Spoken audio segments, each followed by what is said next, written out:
इस देश के हर सेकुलर कैरेक्टर के लोग, संविधान पर विश्वास करने वाले लोगों की लड़ाई दिल्ली में है, कोई अहम मीटिंग होगा इसी वक्त बिल को लेकर के, क्योंकि पूरे कांग्रेस पार्टी और जो गठबंधन की पूरी पार्टी है सब वक्त बिल के विरोध में आना चाहते थे। उससे ज्यादा तादाद रहा और उम्मीद करते हैं कि अगला बार इसी तरह सरकार इस बिल कानून में कुछ बदलाव नहीं करती है, नहीं हो पाती है।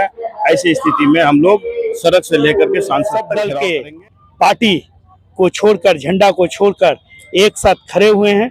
मैं सभी का तहे दिल से शुक्रिया अदा करता हूँ। वक्फ अमेंडमेंट एक्ट 2025 है, इसके विरोध में लोग आए थे, जिसको लोग यहाँ पर काला कानून कहते हैं। ये सभी लोग चाहते हैं कि भाई इसको वापस, कानून के खिलाफ नहीं, ये हमारे हिंदुस्तान के संविधान का है और हमारे मजहब का कानून है।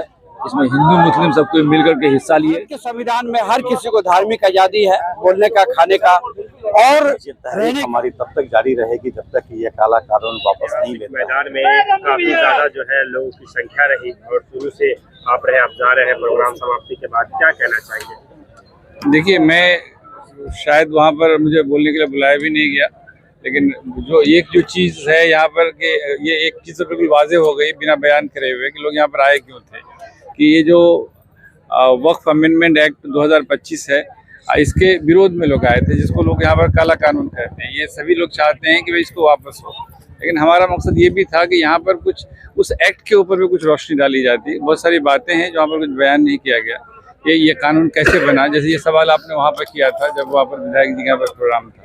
आप अगर कुछ पूछना चाहें तो आप पूछ सकते हैं, या फिर मैं खुद ही बोलूँ कि कुछ ऐसे पहलू हैं जिसपे कुछ नज़र नहीं कि आखिर ये एक्ट क्या है, क्या मकसद है, कि यानी ये सवाल का भी मुझे जवाब नहीं मिला। शायद सभी लोगों में भी किसी ने इस पे इज़हार ख्याल नहीं किया ये वक्फ क्या चीज़ है, असल में ये वक्फ क्या चीज़ है, तो इस पर भी रोशनी नहीं डाली गई। असल में इसकी शुरुआत तो हुज़ूर सल्लल्लाहु अलैहि वसल्लम के टाइम से शुरू हुई। हुज़ूर सल्लल्लाहु अलैहि वसल्लम के टाइम हज़रत उमर ने भी अपनी एक बहुत ही कीमती ज़मीन दे दी। फिर जब हज़रत उस्मान की बारी आई तो उन्होंने अपना एक कुआं खोद के दिया, और सभी सहाबा ने अपनी ज़मीन, जायदाद, जगह जो भी उनसे हो सका दिया। ये तो बहुत पीछे से ये चीज़ आ रही है इस मौजू के ऊपर में। और हिंदुस्तान में भी देखा जाए, जो भी जितने भी मुस्लिम शासक रहे हैं, सबों ने बहुत कुछ इसमें डोनेट करा है। ये सारी की सारी चीज़ वक्फ की तरफ जाती है। वक्फ की बुनियाद हुज़ूर सल्लल्लाहु अलैहि वसल्लम के टाइम में डली थी, और हिंदुस्तान में भी बहुत कुछ प्रॉपर्टी है। अगर आप प्रॉपर्टी के एंगल से देखें जनाब, तो यहाँ पर आज की तारीख में ये ऐसी संस्था है जो पूरे भारत में सब जो ज़मीन है इसके पास, रक्षा मंत्रालय के बाद और रेलवे के बाद, ये तीसरी ऐसी संस्था जिसके पास 6 लाख करोड़ एकड़ ज़मीन है इनके पास। तो सरकार की असल में इस पर नज़र लगी पड़ी है। तो हाँ, तो जो असल में जो ज़मीन है, जो 6 लाख करोड़ जो एकड़ की जो ज़मीन है, इस ज़मीन को सरकार हथियाना चाहती है।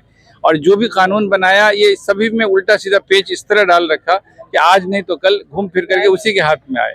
मिसाल के तौर पे ये जो वक्फ बोर्ड के, हर रियासत में जो वक्फ बोर्ड बनता है उसके अंदर में भी लोगों को घुसाने की कोशिश करी है, गैर मुस्लिमों को घुसाने की कोशिश करी है।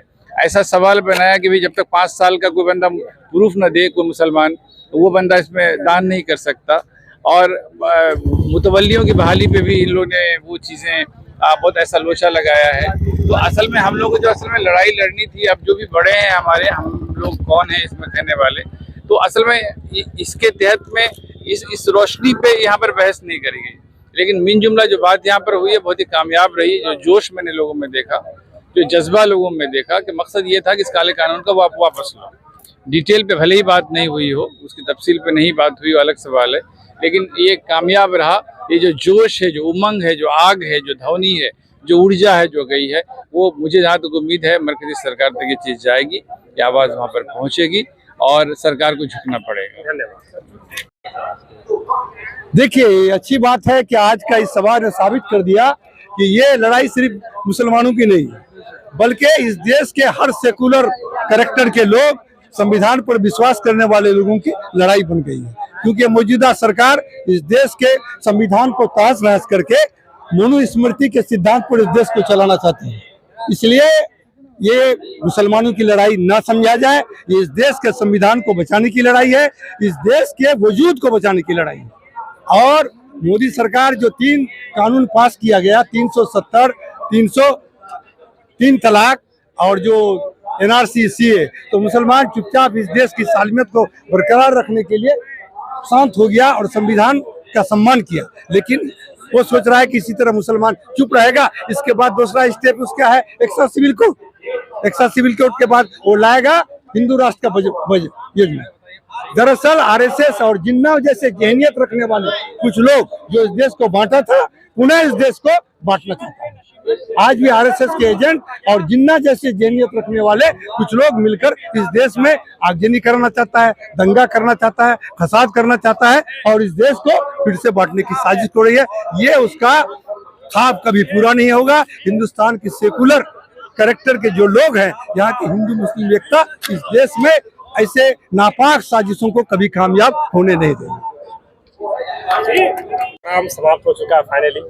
विजुअली लोग देख पा रहे होंगे तो लोगों की संख्या नहीं काफी ज्यादा है। क्या कहना चाहेंगे आप इस प्रोग्राम को लेकर? सबसे पहले मैं किशनगंज के पूरे अवाम को और हमें जो सब दल के पार्टी को छोड़कर, झंडा को छोड़कर एक साथ खड़े हुए हैं, मैं सभी का तहे दिल से शुक्रिया अदा करता हूं और उम्मीद करता हूं कि अल्लाह से दुआ करता हूं कि ये प्रोग्राम सक्सेस हुआ और इसी के दुआ से हम आगे के लड़ाई लड़ेंगे और इंशाल्लाह हम लोग की जीत होगी। कहना चाहेंगे आज आपके इस प्रोग्राम की जो समाप्ति हो चुकी है, बहुत ज्यादा लोग आए, वक्ताओं ने अपनी बातों को रखा, कानून को लेकर बातचीत हुई, क्या कहना चाहेंगे? पहले आपको और आपके पूरे चैनल के जितने व्यूअर्स हैं सबको अस्सलाम वालेकुम। मैं आज का इस प्रोग्राम के बारे में रमेश साहब इतना कहना चाहेंगे कि जितना हम लोग उम्मीद किए थे, आज हफ्तों से जो तैयारी चल रही थी, जितना उम्मीद किए थे उम्मीद से ज्यादा लोग आए, ये बहुत खुशी की बात है। लेकिन आगे अगर सरकार इस कानून में कुछ बदलाव नहीं करती है, नहीं हो पाती है, ऐसी स्थिति में हम लोग सड़क से लेकर के संसद तक घेराव करेंगे और वो सीमांचल से ही हम लोग सबसे ज्यादा तादाद में रहेंगे। ये अहमद हुसैन।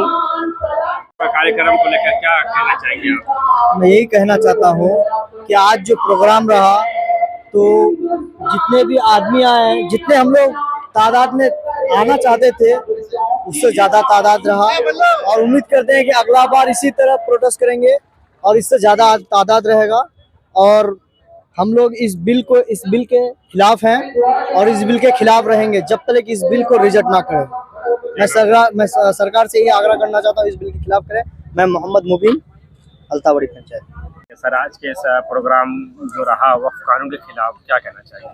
वक्फ कानून के खिलाफ जो प्रोग्राम रहा, ये प्रोग्राम वक्फ कानून के खिलाफ नहीं, ये हमारे हिंदुस्तान के संविधान का है और हमारे मजहब का कानून है। इसमें हिंदू मुस्लिम सबको मिलकर के हिस्सा लिए, इसके लिए मैं यहाँ के हिंदू भाई को, सिख भाई को, सबको सलाम करता हूँ। सबको मिलकर के बढ़ चढ़ करके हिस्सा लिया और इंशाल्लाह ऊपर वाला से उम्मीद है ये कानून बहुत जल्द सरकार को घुटना टेक करके वापस लेना होगा। अगर नहीं वापस लिया तो किसान आंदोलन से ये बहुत बड़ा आंदोलन होगा और उम्मीद है कि सरकार घुटना टेकेगी। आज के प्रोग्राम को सफल कहेंगे या असफल कहेंगे? जो भी बिल्कुल सफल प्रोग्राम रहा, यहाँ कहीं से कोई असफल की संभावना, गुंजाइश नहीं है। बिल्कुल सफल प्रोग्राम रहा। सब तरह के, सब पार्टी के लोग आए, सब जिम्मेदार लोग आए, सबने अपने अपने बात रखी, सबकी बात सुनी, सबका मौजू एक ही था। क्या नाम है? मोहम्मद नौशाद कामिल, समाज सेवी, नजरपुर पंचायत। आज का जो कार्यक्रम रहा वक्फ कानून के खिलाफ, काफी ज्यादा लोगों की जो है मौजूदगी रही। इस प्रोग्राम को किस दृष्टिकोण से देखते हैं आप? आज वक्फ तरमीम 2025 जो कानून बना है उसके खिलाफ जो इजलास हुई है, आज लाखों की तादाद में यहाँ पे लोग जमा हुए और अपना मुजाहरा किया। ये तहरीक हमारी सिर्फ 20 अप्रैल 2025 की नहीं है, ये हमारी तहरीक लंबी लड़नी होगी। तहरीक के जरिए जो कि ये काला कानून हमें ज़बरदस्ती थोपा गया है और हमने संसद से लेकर के सुप्रीम कोर्ट तक जो है दरवाज़ा खटखटाया है और सुप्रीम कोर्ट पर मुझे यकीन है, भरोसा है, ये फैसला जो है हमारे लिए होगा, हमारे फ़ायदे के लिए होगा। क्योंकि अपनी चीज़ है मेरी, मैं दावा करता हूँ अपने पुराने पूर्वजों का, वाजदाद का, कि जिन्होंने अपनी कुर्बानी दे करके ज़मीन को वक्फ किए थे और उस ज़मीन पर जो है आज हम अपना हिस्सेदारी की मांग के लिए खड़े हो रहे हैं। ये शर्म की बात है और आज हम इसलिए खड़े हैं कि बचाना मेरा फ़र्ज़ है। तो हम तमाम लोगों के, तमाम सीमांचल के मुसलमान, तमाम बंगाल के लोग मुसलमान सब एक जगह जमा हुए हैं। ये तहरीक हमारी तब तक जारी रहेगी जब तक कि ये काला कानून वापस नहीं लेता है। हम सब यहाँ से शुरू आगाज़ किए हैं, अंजाम तक पहुँचने के लिए हर मोड़ पे, हर तरह से हम सुबह में, गाँव में जा कर के इस तहरीक को अंजाम देंगे। धन्यवाद।